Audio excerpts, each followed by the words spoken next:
একই সময়ে যে ক্রিয়া করিতে হইবে তাহার কোনো বিশেষ প্রয়োজন দেখা যায় না, কিন্তু প্রথম অভ্যাসকারীর পক্ষে নিয়ম করিয়া করিলে চিত্তের প্রসাদ হয়। ইস সাইন্টিফিক না? কারণ তোমার মন জানে তোমার মা সকালবেলায় চাপকা তুললা ঠিক 7টায় পড়াইতে বসতো, তুমি বারবার প্রশ্ন করছিলা মনে মনে 8টায় বসলে কি হয়, 7টায় বসতে লাগবে তার কি মানে আছে, আমি অনেকটা আরেকটু ঘুমাবো। করো নাই? 7টাতেই বসতে হবে। একে কি বলে জানো? নিষ্ঠা। এগুলো কিন্তু প্রথম প্রথম সময় দরকার আছে।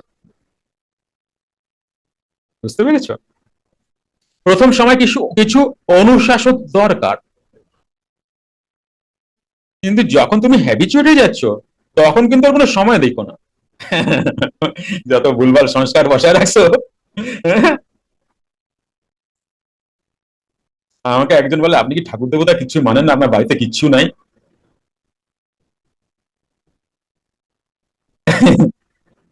দেখো এত বড় গুরুদেব রয়েছে, তুমি দেখতে পাচ্ছ না? না না, এমনি কোনো ঠাকুর দেবতা নাই। আপনারা কোন ঠাকুরের দীক্ষিত বা কোন ঠাকুর ভজনা করেন? আমার কাছেও এই ধরনের প্রশ্ন আসেন, বাবার কাছেও করেছে, আমার কাছে।